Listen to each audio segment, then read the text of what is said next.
Kasaragod medical കോളേജിനായി അനുവദിച്ച തുക വകമാറ്റി ആരോഗ്യ വകുപ്പ്.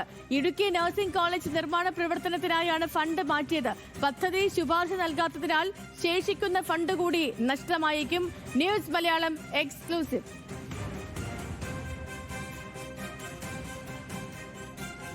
കാസർഗോഡ് ഗവൺമെന്റ് മെഡിക്കൽ കോളേജിന്റെ ചെറുകിട മരാമത്ത് ജോലികൾക്കായി അനുവദിച്ച ഫണ്ടിൽ ഒരു ഭാഗമാണ് പുനർവിനിയോഗം വഴി ഇടുക്കി ഗവൺമെന്റ് നഴ്സിംഗ് കോളേജിന് കൈമാറാൻ ആരോഗ്യവകുപ്പ് തീരുമാനിച്ചത്. നേരത്തെ അനുവദിച്ച 4,17,00,000 രൂപയിൽ 20% ഇടുക്കിയിലെ നഴ്സിംഗ് കോളേജിന് അനുവദിച്ചത്. ലെക്ചർ ഹാളിന്റെ മേൽക്കൂരയുടെയും സീലിംഗിന്റെയും മറ്റുകുറ്റപ്പണികൾക്ക് വേണ്ടിയായിരുന്നു ഫണ്ട്. മെഡിക്കൽ കോളേജിൽ നിന്ന് ചെറുകിട മരാമത്ത് പണികൾക്കായി ശുപാർശയൊന്നും സമർപ്പിച്ചിട്ടില്ലെന്ന കാരണം ചൂണ്ടിക്കാട്ടിയാണ് ഫണ്ട് വകമാറ്റിയത്. ഇടുക്കി ഗവൺമെന്റ് നഴ്സിംഗ് കോളേജിന് സ്വന്തമായി കെട്ടിടമില്ലാത്തതിനാൽ ഇടുക്കി മെഡിക്കൽ കോളേജിലാണ് ക്ലാസുകൾ നടക്കുന്നത്.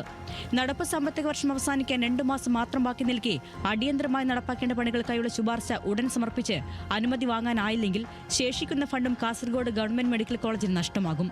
പ്ലാനും എസ്റ്റിമേറ്റും തയ്യാറാക്കി അനുമതി നേടിയെടുക്കാനായില്ലെങ്കിൽ അടിയന്തരമായി നടപ്പാക്കേണ്ട മറ്റു പദ്ധതികൾക്കായി സർക്കാർ അനുമതിയോടെ ഫണ്ട് വകമാറ്റുന്നത് പരിഗണിക്കാമെന്നിരിക്കെ അതും ഉണ്ടായില്ല.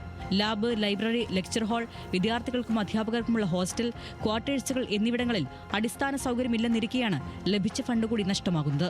ന്യൂസ് മലയാളം, കാസർഗോഡ്.